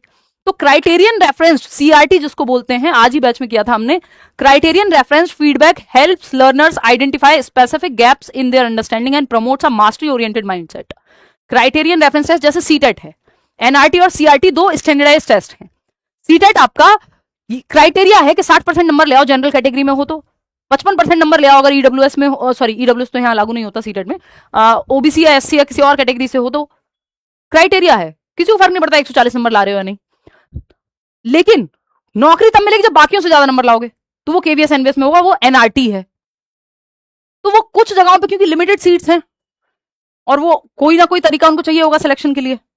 ये बात सही है कि मास्टरी का पता चल जाता है कि अगर सीटेट में अनुराग के 143 नंबर आए हैं, लर्नर है हमारे, तो या सचिन के 141 नंबर आए हैं, अनुष्का के 140 नंबर आए हैं, तो इन लोगों की मास्टरी हासिल हो चुकी है उस सिलेबस पे। सीटेट की जितना भी सिलेबस है उस पर मास्टरी हासिल कर चुके हैं, तभी 150 में से 140 आ रहे हैं।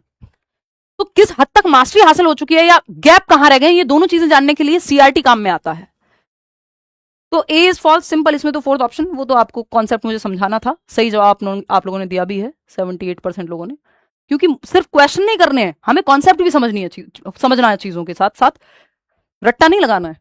रटंत विद्या तो चलंत नहीं है बिल्कुल, सीटेट में रटना कभी काम नहीं आया, और अब तो समय के साथ पिछले 5-7 सालों में और देखोगे आप तो बिल्कुल भी नहीं आता। पहले भी नहीं आता था, लेकिन और लेंदी हुई है प्रोसेस, लैंग्वेज और लेंदी हुई है। स्टेटमेंट 1 देखो फटाफट। A primary school student who shares her lunch only with peers. बहुत ही प्यारा सवाल है, अगर ये गलत कर दिया ना तो इसका मतलब आपके बेसिक कॉन्सेप्ट हिले हुए हैं। बहुत ही प्यारा सवाल, पढ़ो एक बार खुद से।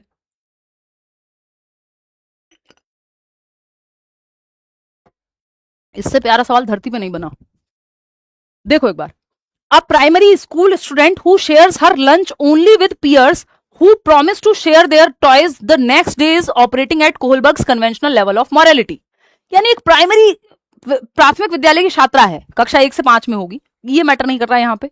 मैटर क्या कर रहा है कि छात्रा है जो अपना लंच केवल उन दोस्तों के साथ या उन सहपाठियों के साथ साझा करती है जो उसे अगले दिन खिलौने साझा करने के लिए राजी होते हैं कि भाई तुम आज मुझे अपना लंच शेयर करा दो, मैं कल तुम्हें, मेरे पास एक टॉय है उसके साथ खिलाऊंगी। Give and take, tit for tat, जैसे को तैसा, mutual exchange, individualism and exchange. ये कह रहे हैं कि ये जो जैसे को तैसा गिव एंड टेक है, टिट फॉर टैट है, ये कोहलबर्ग के नैतिक विकास के पारंपरिक स्तर पर आता है। अब सारा पता चल जाएगा आपने कितनी थियरी पढ़ी है। कितने लोग हैं? 44% लोग कह रहे हैं कि ए है ऑप्शन। अभी भी रट्टेबाज बने हुए हो। अरे भाई साहब ऐसे नहीं होता है, ये प्री कन्वेंशनल पे आता है, सेकेंड स्टेज है, कन्वेंशनल पे नहीं आता है tit for tat. Punishment and obedience, instrumental orientation या mutual exchange, tit for tat. तो ये दोनों स्टेजेस तो प्री कन्वेंशनल है, पूर्व पारंपरिक पहला स्तर है। आप कह रहे हो कन्वेंशनल पे आता है। कन्वेंशनल पे तो थर्ड और फोर्थ स्टेज आती है, गुड बॉय नाइस गर्ल कि उसको तारीफ चाहिए होती, और फोर्थ आपका लॉ एंड ऑर्डर आता है। तो ऐसे करोगे तो कैसे चलेगा मित्र, है ऐसे नहीं करना है। तो ये तो बात ही गलत है ना, ये पूर्व पारंपरिक स्तर है। पता लग गया कितनी थियरी पड़ी है? शर्म आ रही थोड़ी सी? नहीं आनी चाहिए, कोई बात नहीं, गलतियां तो सीखने का हिस्सा है, it's okay. But paper pass है, फिर बाद में आएगी, अभी नहीं आई तो। समझ रहे हो? तो थोड़ा सा पढ़ लो, मेरे कहने का मतलब ये है, फ्री नोट्स दिए हुए हैं, कम से कम उन्हीं को पढ़ लो, प्रीवियस सेशंस कराए हुए हैं। देखो एक बार, तो ये जैसे ही गलत हुआ तो आपको पता है ये दोनों ऑप्शन तो हट ही जाएंगे, और ये भी हट जाएगा, फोर्थ ही ऑप्शन बचेगा, और तो कोई ऑप्शन ही नहीं है इसमें। फिर भी आर चेक कर लेते हैं। The conventional level of moral development is characterised by the internalisation of societal rules and expectations. ये बात सही है कि समाज के द्वारा नैतिकता सही और गलत तय होता है कन्वेंशनल लेवल पे, लेकिन ये तो कन्वेंशनल लेवल पे होता ही नहीं है जो यहाँ पे कहा गया है कि दो बच्चे लड़ रहे हैं, एक बच्चे ने टिफिन शेयर नहीं किया उसके साथ, और इसने कल उसकी कॉपी फाड़ दी थी, आज इसने इसकी रबड़ तोड़ दी है। तो वो कह रहा है कि कल इसने भी तो ऐसे किया था, मैं तो उसके बर्थडे पे हमेशा जाता था, वो मेरे बर्थडे पे नहीं आई। अब वो बेचारी बीमार हो सकता है, लेकिन यहाँ पे इंटेंशन मैटर नहीं करती, यहाँ पे टिट फॉर टैट मैटर करता है। तो ये fourth option is the right answer. ठुकरा के मेरा प्यार मेरा इंतकाम देखेगी टाइप है। चलो देखो एक बार क्वेश्चन नंबर 15 देखो। असर्शन क्या है? Reciprocal teaching is an effective cooperative learning strategy that significantly fosters reading comprehension through active peer dialogue. मतलब पारस्परिक शिक्षण, रेसिप्रोकल टीचिंग, जहां टीचर और बच्चे दोनों एक्टिव हैं। वाइगॉट्स की बात करते हैं, इसकी अभी कुछ दिन पहले हमने डिस्कस किया था, जो सक्रिय संवादों के माध्यम से पठन बोध को, रीडिंग में कॉम्प्रिहेंशन बेहतर होता है, क्योंकि इसमें प्रिडिक्ट कर सकते हो, क्वेश्चन कर सकते हो, क्लैरिफाई करोगे, समराइज करोगे, ये 4 स्टेप शामिल होते हैं रेसिप्रोकल टीचिंग में। ये वाइगॉट्स की वाला सेशन देख लेना, हमने डिस्कस किया है, ये सही है। रीजन देखो, during reciprocal teaching the teacher and students alternate roles in applying 4 structured skills, summarising, questioning, clarifying and predicting. SQCP बोल देंगे। तो यहां पर जब हम बात करें तो ये बात भी सही है। अब BTC लग जाएगा, बोथ ट्रू, तो चेक करो भाई, बिकॉज लगाओ फटाफट से। अगर बिकॉज लगा के सही जा पा रहा है तो समझ गए कि रीजन सही है, नहीं तो नहीं। ठीक, बिकॉज लगाओ फटाफट। 87% लोग फर्स्ट ऑप्शन कह रहे हैं कि रेसिप्रोकल टीचिंग जो है एक अच्छा तरीका है, कोऑपरेटिव स्ट्रेटजी है, टीचर और विद्यार्थी मिलकर के कोऑपरेट करके एक साथ पढ़ रहे हैं, एक रीडिंग सेशन ले रहे हैं। क्योंकि because during reciprocal teaching the teacher and students alternate roles, teacher student का ऑल्टरनेट रोल आता है। कई बार बच्चे क्वेश्चन पूछ रहे हैं, टीचर समराइज कर रहा है, बच्चे प्रिडिक्ट कर रहे हैं, टीचर क्लैरिफाई कर रहा है क्वेश्चंस को। तो टीचर और बच्चे दोनों एक्टिव होते हैं, दोनों एक दूसरे सीख रहे हैं यहाँ पे। तो ये बात एकदम सही है, बिकॉज लगा के एकदम सही बात है। तो both and R are true and R is the correct explanation. BTC लग जाएगा, खत्म बात। ये आर इनकरेक्ट है ही नहीं, और कोई और ऑप्शन बचा ही नहीं। जैसे बोथ करेक्ट हुए, ये दोनों ऑप्शन हट ही जाते हैं। क्वेश्चन नंबर 16 देखिएगा, 4 सवाल और हैं, बहुत बेहतरीन आज आपने काम किया है। क्वेश्चन नंबर 16 देखिएगा, assertion in a constructivist classroom a child's alternative conception that plants get their food from the soil through roots should be immediately crossed out with a red pen and marked as an intellectual failure। बहुत अच्छा सवाल, बहुत प्यारा सवाल, उम्दा सवाल। एक रचनावादी कक्षा में बच्चे की यह वैकल्पिक धारणा की पौधे जड़ों के माध्यम से मिट्टी से अपना भोजन प्राप्त करते हैं, अब आपको पता है कैसे करते हैं, ये गलत हो गया। तो तुरंत लाल पेन से काट दिया जाना चाहिए इस बात को बच्चे की। और बौद्धिक विफलता के बच्चे को तो कुछ आता ही नहीं है ये कह दो भाई, एरर्स पार्ट ऑफ लर्निंग है, सीखना गलतियां सीखने का हिस्सा है। ये कह रहे हो जैसे गलती दिखे, और रचनावादी क्लासरूम बता रहे हो, टीचर सेंटर्ड थोड़ी है, चाइल्ड सेंटर्ड क्लासरूम है। तो बच्चे तो एक्टिव होंगे, गलतियां करेंगे, डिस्कशन के माध्यम से ठीक कर दो चैलेंज करके, जैसे अभी हमने थोड़ी देर पहले बात की थी कॉग्निटिव कॉन्फ्लिक्ट की। तो ये तो गलत हो गया। जैसे ये गलत हुआ, आपको पता है कहां जाना है, फोर्थ ऑप्शन पे जाना है, बात ही खत्म हो गई, चेक ही नहीं करना कुछ, टाइम सेव हो गया, खत्म बात। फिर भी चलो हम पढ़ लेते हैं अपनी अंडरस्टैंडिंग के लिए, 80% लोग सही जवाब दे भी रहे हैं। Children's alternative conceptions are significant cognitive steps that reflect their active logical attempt. जो वैकल्पिक अवधारणाएं होती हैं ये हेल्पफुल होती हैं, बच्चे की गलतियों को समझने में मदद करती हैं और सीखने में मदद करेंगी। तो fourth option is the right answer कि ए तो फॉल्स है, आर ट्रू है। क्वेश्चन नंबर 17 देखिएगा, ये क्या कहता है भाई। अ ग्रेड 3 टीचर, कक्षा 3 की शिक्षिका है या शिक्षक है, encourages learners to collaboratively create digital story books, के साथ में मिलकर डिजिटल स्टोरी बुक्स बच्चे ग्रुप में क्रिएट करें। By drawing upon their home language, अपनी भाषा का, घर की भाषा का, मातृभाषा का इस्तेमाल करें, क्लासरूम में डिस्कशन करें, शेयर्ड रीडिंग करें, 2-2, 3-3, 4-4 बच्चे बैठ के साथ में पढ़ रहे हैं। और बिफोर इंट्रोड्यूसिंग फॉर्मल लैंग्वेज, बाद में वो औपचारिक भाषा ला रहे हैं, पहले मातृभाषा से शुरू कर रहे हैं। ये बात तो ठीक है, ये तो ट्रू है बात, कोई दिक्कत है? ये आया हुआ सवाल है। ज्यादातर क्वेश्चंस नए थे, कुछ कुछ सवाल मैंने पुराने भी डाले क्योंकि जो जरूरी है या अच्छे सवाल है।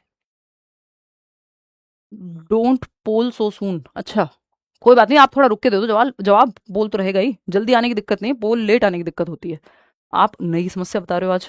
रीजन क्या है इसका? NCF 2023, national curriculum framework 2023 emphasizes that language learning should be holistic and meaning centered, integrating listening, speaking, reading and writing as mutually reinforcing processes. यानी राष्ट्रीय पाठ्यचर्या की रूपरेखा 2023 भाषा अधिगम को एक समग्र एवं अर्थ केंद्रित प्रक्रिया मानती है, जिसमें श्रवण, वाचन, पठन और लेखन परस्पर एकीकृत हैं, इंटीग्रेटेड हैं। लिसनिंग, स्पीकिंग, रीडिंग, राइटिंग, एलएसआरडब्ल्यू या सूबो पाली, सुनना, बोलना, पढ़ना और लिखना, क्या है ये? इंटीग्रेटेड है, एकीकृत है, एक दूसरे से जुड़े हुए हैं। जब आप सुनते हैं तो आपका बोलना बेहतर होता है, जब आप पढ़ते हैं तो आपका लिखना भी बेहतर होता है, बोलना भी बेहतर होता है, सब एक दूसरे से जुड़े हुए हैं।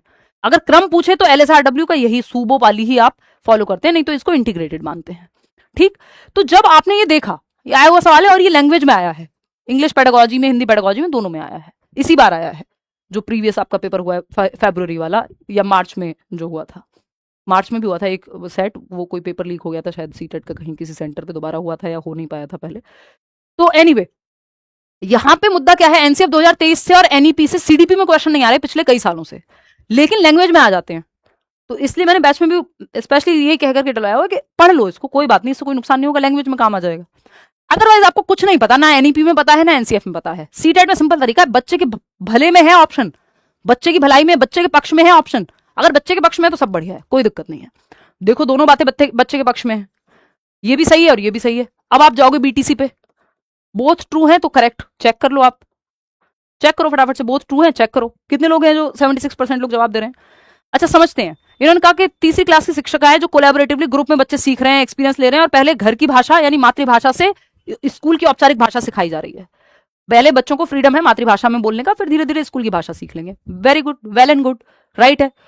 एनसीएफ 2023 कहता है, इसका रीजन दिया है कि एनसीएफ 2023 कहता है कि लैंग्वेज लर्निंग जो है वो होलिस्टिक एंड मीनिंग सेंटर्ड होनी चाहिए, अर्थपूर्ण। तो अर्थपूर्ण कब होती है? कोई भी चीज जो बच्चे के जीवन से जुड़ी हुई हो, और बच्चे की मातृभाषा जीवन से जुड़ी हुई है, तो बात तो सही हो रही है। यहां भी बिकॉज लगा दो, बात बन जाएगी, बिकॉज लगा दो, बात बन जाएगी कि भाई घर की भाषा का इस्तेमाल करो, बच्चे एक्टिव है, मीनिंग मेकिंग होगी, बात सही है एकदम। Both and R are true, and R is the correct explanation, खत्म ही हो गई बात। आगे बढ़ेंगे, क्वेश्चन नंबर 18 देखिएगा। ये अगेन एक बड़ा और लेंदी सवाल है। असर्शन चेक करते हैं। A school integrates AI generated performance analytics but considers end of term standardized paper pencil test scores as the principal basis for documenting learners overall progress। यानी end term standardized paper pencil test, यानी बच्चे को rank करना हो या paper pencil test मुख्य बना रहे हैं बच्चे की लर्निंग प्रोग्रेस को जांचने के लिए। मेन चीज को पेपर पेंसिल टेस्ट को कह रहे हैं, जबकि हमारे लिए फॉर्मेटिव असेसमेंट होना चाहिए, सबमेटिव नहीं। सबमेटिव मेन नहीं है ना, वाइल प्रिंसिपल नहीं हो सकता summative. While classroom observations and portfolio serve only as supplementary evidence, कह रहे हैं पोर्टफोलियो तो ज्यादा महत्वपूर्ण नहीं है, पेपर पेंसिल टेस्ट ज्यादा महत्वपूर्ण है। बेकार बात है, आपको भी पता है, सीसीई में डिस्कस किया हमने, गलत है। रीजन क्या है? Continuous and comprehensive evaluation advocates gathering evidence of learning through diverse qualitative and quantitative assessment. CCE कहता है कि qualitatively और quantitatively शैक्षिक सह शैक्षिक करिकुलर को करिकुलर दोनों पहलुओं को मापो. That collectively capture both scholastic and co-scholastic dimensions of children's development. ये बात तो सही है कि एविडेंस लो, यानी सिर्फ पेपर पेंसिल टेस्ट से मत जांचो, आप पोर्टफोलियो भी लो, चेकलिस्ट भी लो, इंटरव्यू भी लो, ऑब्जर्वेशन भी करो. 50 टेक्निक है आकलन की, पढ़ा है ये हमने अभी कल की क्लास में ही बैच में सीटेट के. तो अगर आप देखोगे तो ये बात तो सही है, यहाँ पे ए गलत है. जैसे ही ए गलत हो जाए आपको पता है एक तो ये दोनों ऑप्शन हट गए, तीनों ऑप्शन हट जाते हैं, बस बचता ही एक है, वो है फोर्थ ऑप्शन. ठीक है, सिंपल. बीटीसी लगेगा ही नहीं, जरूरत ही नहीं है. सेकंड लास्ट क्वेश्चन है, क्वेश्चन नंबर 19. 20 सवाल करने हैं हमें. Teachers must actively appreciate, respect and integrate the diverse socio-cultural backgrounds of students in their classroom transactions. शिक्षकों को अपनी कक्षा की गतिविधियों में, अपनी एक्टिविटीज में क्लासरूम की, छात्रों की विविध सामाजिक सांस्कृतिक पृष्ठभूमि को, जिस समाज जिस संस्कृति से बच्चा आ रहा है, सक्रिय रूप से सराहना और सम्मान और एकीकरण करना चाहिए. बच्चा जिस भी धर्म, जाति, संप्रदाय, सामाजिक परिप्रेक्ष्य से आ रहा है, जो भी एक्सपीरियंस बच्चा जो लेके आए स्कूल में, सब अच्छा होता है. सालों से एक ही बात कह रही हो. उसकी भाषा हो, उसका आर्थिक स्थिति हो, कुछ भी हो, हर चीज अपॉर्चुनिटी है, अवसर की तरह इस्तेमाल करनी है आपको. जो भी है, जो भी लेके आया है वो बेहतर है. उसकी प्रीवियस नॉलेज वो उसकी नींव का काम करेगी, बस आपको कनेक्ट करना है उसको. बात तो सही है. रीजन क्या है या सेकंड स्टेटमेंट क्या है? Children belonging to socio economically marginalised communities possess lower baseline cognitive abilities compare to children from privileged backgrounds. अब यही जो है इन्होंने कलेश कर दिया. गलत है ये बात कि सामाजिक आर्थिक रूप से हाशिए पर रहने वाले समुदायों के बच्चों में विशेषाधिकार प्राप्त पृष्ठभूमि के बच्चों की तुलना में कम आधारभूत संज्ञानात्मक क्षमताएं होती हैं, यानी मानसिक क्षमता कम है गरीब परिवार से आने वाले बच्चे की. देखिए आईक्यू पे इकोनॉमिक्स, जो इकोनॉमिक स्टेटस है उसका प्रभाव पड़ता है. इसका मतलब ये नहीं है, और आईक्यू एकमात्र तरीका नहीं है सीखने का. और दूसरा, ऐसा नहीं कि बहुत किसी का आईक्यू सिर्फ अमीर परिवार में पैदा होने से 140 हो जाएगा या गिफ्टेड हो जाएगा. बहुत बड़ा भी ऐसा नहीं होने वाला कि एकदम 70 से डबल हो जाएगा आपका आईक्यू. प्रभाव पड़ेगा. दूसरी बात ये कि ये हम मान नहीं सकते. हम मानते हैं बच्चे की एबिलिटी इंक्रीमेंटल है, आईक्यू को तो हम बहुत अच्छा नहीं मानते, हम तो मल्टीपल इंटेलिजेंस को मानते हैं, है ना. तो यहां पे ये मानते हैं कि अगर गरीब परिवार से आने वाले बच्चों में अमीर परिवारों से आने वाले बच्चों की तुलना में दिमाग की कमी है, तो डॉक्टर एपीजे अब्दुल कलाम कभी डॉक्टर एपीजे अब्दुल कलाम नहीं बनते, है ना. या इतने लोग जो गरीब परिवारों से आईएएस बन रहे हैं, आईपीएस बन रहे हैं, या आपके इधर आईआईटीएंस बन रहे हैं, मतलब संख्या कम होगी बट बनते हैं ना लोग. तो ये तो नहीं कह सकते कि उनमें संज्ञानात्मक क्षमता की कमी है बाय डिफॉल्ट क्योंकि गरीब हैं. ये तो बेकार बात है एकदम. तो ये गलत हो गया. तो ए तो सही है बट आर इज फॉल्स. तो जैसे ही कोई एक गलत होता है आपको पता है 2 ऑप्शन कम से कम भी हट जाते हैं. तो third option is the right answer. कितने लोग सही कह रहे हैं? 69% लोग. आखिरी सवाल है आज का, देखिएगा. असर्शन या अभिकथन क्या है? होपफुली इन सवालों का डर आपका निकल गया होगा आज. देखते हैं स्टेटमेंट 1 क्या है. Teachers should distance themselves from students and place the primary responsibility for learning entirely on the learners themselves. शिक्षकों को विद्यार्थियों से दूरी बना लेनी चाहिए और अधिगम की प्राथमिक जिम्मेदारी पूरी तरह से बच्चे पे छोड़ देनी चाहिए. क्या ये सही है? नहीं भाई. चाइल्ड सेंटर्ड क्लासरूम का मतलब ये थोड़ी टीचर एक्टिव नहीं है, बच्चों को जो करना है करें, टीचर की जरूरत ही नहीं है. टीचर फैसिलिटेटर है भाई, सुविधा दाता है. टीचर और बच्चे दोनों एक्टिव होते हैं एक अच्छी क्लासरूम में. ऐसा नहीं कि सिर्फ बच्चे ही एक्टिव हैं, टीचर है ही नहीं, जरूरत ही नहीं है उसकी. तो ये तो गलत हो गई बात. Learning is facilitated more effectively in an authoritative classroom environment than in a democratic classroom environment. ये जो अधिगम है, लर्निंग है, सीखना है, वो बेहतर होता है किसमें? अधिनायकवादी या सत्तावादी एनवायरमेंट में, बजाय की लोकतांत्रिक कक्षा के. ये तो उल्टा बोल दिया. देखिए पेरेंटिंग स्टाइल अथॉरिटेटिव बेस्ट है क्योंकि वहां कंट्रोल भी है, केयर भी है, नियम भी है और प्यार भी है. अथॉरिटेटिव बेस्ट हो गया. लेकिन जैसे मैं आपको बता भी चुकी हूं बहुत बार, लेकिन अगर हम बात करते हैं किसकी? टीचिंग मेथड की, तो टीचिंग मेथड में अथॉरिटेटिव, अथॉरिटेरियन ये सब कुछ अच्छा नहीं है. टीचिंग मेथड में डेमोक्रेसी बढ़िया है, डेमोक्रेटिक मेथड है. क्योंकि पेरेंटिंग स्टाइल में डेमोक्रेटिक मेथड कोई नहीं है. वहां पे अथॉरिटेटिव होता है, अथॉरिटेरियन होता है, पैसिव मिस्टेक होता है, या पैसिव पेरेंट्स होते हैं, या फिर इग्नोरेंट होते हैं, बिल्कुल नेग्लेक्टफुल बोलते हैं जिसको. पेरेंटिंग के 4 टाइप हैं जिसमें अथॉरिटेटिव बेस्ट है. अथॉरिटेरियन वहां भी बेस्ट नहीं है कि कह दिया ना कह दिया, अमिताभ बच्चन टाइप्स, मतलब एक्चुअल अमिताभ बच्चन नहीं, जो मूवी है उनकी, चाहे वो मोहब्बतें हो, चाहे वो आपकी कभी खुशी कभी गम हो. तो अथॉरिटेरियन वहां बेस्ट नहीं है. पेरेंटिंग स्टाइल में मैं लिख देती हूँ, ये आपके लिए वैसे काम आ जाएगा. ये तो आप समझ गए होंगे कि दोनों ही बातें गलत हैं. डेमोक्रेटिक बेटर होता है अथॉरिटेटिव से. तो both are false. Fourth option कितने लोग सही जवाब दे रहे हैं? 91% लोग। मन खुश कर दिया आपने। अब आप नहीं अटकेंगे इन सवालों में। अब यहां पे एक चीज एक्स्ट्रा में सुन लो, काम आएगी, कि जो पेरेंटिंग स्टाइल है, एक होती है पेरेंटिंग स्टाइल्स, यानी बच्चे को रियरिंग अप स्टाइल्स भी बोलते हैं, कि बड़ा कैसे करना है आपको, बच्चे को उसका पालन पोषण कैसे करना है। पेरेंटिंग स्टाइल्स में 4 स्टाइल पढ़ते हैं, ये आप बड़े बैचेस में सीटेट के बाद जब आएंगे तब हम डिस्कस करेंगे, अभी भी हम कर लेते हैं मौका लगने पे। 4 हैं। बेस्ट कौन सी है? बेस्ट होता है अथॉरिटेटिव, अधिनायकवादी कह देते हैं, अथॉरिटेटिव। अथॉरिटेटिव बेस्ट है। क्यों है बेस्ट? क्योंकि केयर और कंट्रोल दो ही चीजें होती हैं पेरेंटिंग में। केयर भी है यहां और कंट्रोल भी है, यानी नियम भी है लेकिन बच्चों की केयर भी है, डिसिप्लिन भी है और चर्चा भी होगी, डिस्कशन होके रूल्स तय होंगे घर के या बच्चों के। अच्छा, उनको साइंस स्ट्रीम लेनी है, क्यों लेनी है, उस पर चर्चा होगी। सही और गलत क्या है, दोनों पहलू देखे जाएंगे। मन क्या है ये देखा जाएगा। नियम है कि भाई घर में 11 बजे से पहले आना है रात को, और ये सबके लिए, ऐसा नहीं है लड़कियों के लिए है।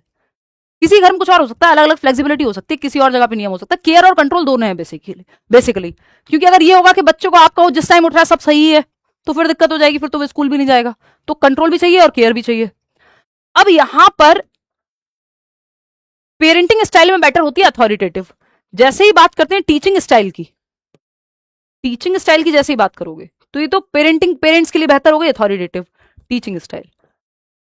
टीचिंग स्टाइल में बेहतर होती है या बेस्ट होती है, हम कहेंगे डेमोक्रेटिक स्टाइल, क्योंकि यहां अथॉरिटेरियन है, अथॉरिटेटिव का कोई रोल नहीं है। डेमोक्रेटिक यानी हर बच्चे को अपनी बात कहने की आजादी है, लोकतांत्रिक टीचर ज्यादा बेहतर है, जहां बच्चे और टीचर दोनों एक्टिव हैं, for the people, by the people, of the people. समझ लो, डेमोक्रेटिक स्टाइल ये बेहतर है, क्योंकि बच्चे और टीचर दोनों एक्टिव हैं, टीचर और स्टूडेंट बोथ आर एक्टिव। तो अगर टीचिंग मेथड में बात करें तो आप कहेंगे डेमोक्रेटिक मेथड बेस्ट है, लोकतांत्रिक विधि। पेरेंटिंग स्टाइल में बात करें तो आप कहेंगे अथॉरिटेटिव, अथॉरिटेरियन नहीं, वो हिटलर शाही हो जाएगी, अथॉरिटेटिव बेटर है। आउट ऑफ 20 क्वेश्चंस कितने ठीक हुए वो आप बताएंगे। अगर आप बैच में रेगुलर प्रॉपर चैप्टर्स पढ़ना चाह रहे हैं, सुपर टेट में आप ले लीजिए एडमिशन, ये free book, actual physical book मिलेगी, जो मैक्सिमम एडमिशन शुरू वाले होंगे। हिंदी मीडियम में ये बुक होगी, प्रैक्टिस बुक एक आपके घर आएगी, और ये लाइक शेयर सब्सक्राइब आप कर लेंगे। ये जो पीडीएफ है आज के क्वेश्चंस का, वो आपको टेलीग्राम चैनल पे मिल जाएगा विद आंसर्स मार्क्ड। प्रीवियस सारे पीडीएफ्स अपलोड हो गए हैं, जिन्होंने चेक ना किए हों वो चेक कर लें जाकर के। और बेसिक ध्यान रखेंगे कि आप बीटीसी का इस्तेमाल कर सकते हैं इन सवालों को सॉल्व करने के लिए। अगर बोथ ट्रू हैं तभी आप चेक करेंगे बिकॉज लगा के, या फिर दैट इज वाई लगा लेंगे अगर रीजन से चेक करना है तो, है ना, सिंपल बात है। और जैसे कोई एक गलत निकल जाए तो समझ जाओ कि आसान हो जाएगा आंसर। इसीलिए ज्यादातर जो क्वेश्चंस होते हैं बोथ करेक्ट होते हैं, बस रीजन आपको चेक करना होता है बिकॉज लगा करके, है ना। चलिए आज के लिए इतना ही, होपफुली आपको सेशन पसंद आया होगा। और जैसा कि मैंने आपको बताया कि आपका ये प्राइमरी का बैच है भाई, 1st to 5th वाला जो सुपर डेट का बैच है। मैं 1-2 सवाल ले लेती हूँ आप लोगों के, फिर हम आगे बढ़ जाएंगे। वैसे अब बोलने की हिम्मत नहीं बची है, बिल्कुल थक चुकी हूँ बाकी क्लासेस भी लेके, फिर भी चेक कर लेती हूँ आप लोगों के सवाल। ईवीएस पेडागोजी, आप प्रीवियस सेशन देख लो, बहुत ज़्यादा चेंज नहीं हुआ है ना। इस बार 15 सेशन लेने हैं, एक मैंने ले लिया, अभी 14 सेशन और हैं पेपर तक आपके यूट्यूब पे जो मैं लूँगी। बैच में तो प्रॉपर क्लासेस हुई ही हैं। वो 15 सेशन में आप एक्टिव रहिए। ये 15 भी देख लिए ठीक से, फ्री नोट्स दिए हुए हैं, डिस्क्रिप्शन बॉक्स में लिंक मिल जाएगा, बिल्कुल फ्री है। बस मैं ये चाहती हूँ आपका पेपर क्लियर हो जाए, तो वो फ्री नोट्स डाउनलोड कर लो। आज भी वो उतने ही रेलिवेंट है। मैराथन का पूरा प्लान है 20 अगस्त को, जहां तक है सीडीपी का मैराथन रखेंगे, सब ठीक रहा तो 23 अगस्त को हिंदी का और इंग्लिश का। पूरी कोशिश है मेरी कि मैं मैराथन लूँ, है ना। चलिए, बहुत बढ़िया। Batch payment is not happening, कोई ग्लिच होगा, एक बार फिर से ट्राई कर लेना, हो जाएगा। बहुत सारे लोग रहते हैं करियर लैब पे। डेली क्लास प्लीज यार, मेरी कोशिश है। हम लोग कल मिलेंगे, टैग वर्ड्स करेंगे। Good night sweet ma'am, love you so much. Thank you जी, लव यू टू। और बताइए, उर्दू टीचर नेक्स्ट टाइम से आ जाएंगे। 18 out of 20, 20 out of 20, 17 out of 20, बहुत बढ़िया जी। चलिए, कॉन्सेप्ट आपको बहुत सारे समझने को मिले होंगे, नंबर तो चलो ऊपर नीचे चल जाएंगे अभी के लिए। Good night sweet ma'am, okay ठीक है, सेम कमेंट करने लगे हो।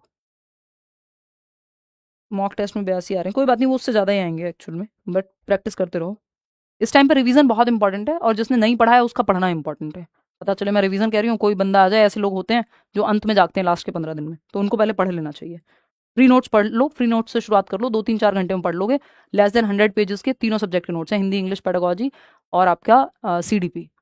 और फर्स्ट पेपर के लिए तो EVS और मैथ्स पेडागोजी भी है। आई मेड 2 मिस्टेक्स इन अ हरी, कोई बात नहीं, ऐसे ही जल्दीबाजी में पेपर में गलती होगी, इसलिए प्रैक्टिस इनफ करके जानी है, ठीक है। चलिए कल मिलते हैं। Positive negative words also please add, Radhika कह रही हैं, कल कराऊंगी Radhika positive negative words, don't worry. चलिए see you tomorrow, hopefully tomorrow वही 9:30 के अराउंड। चलिए take care, bye, good night.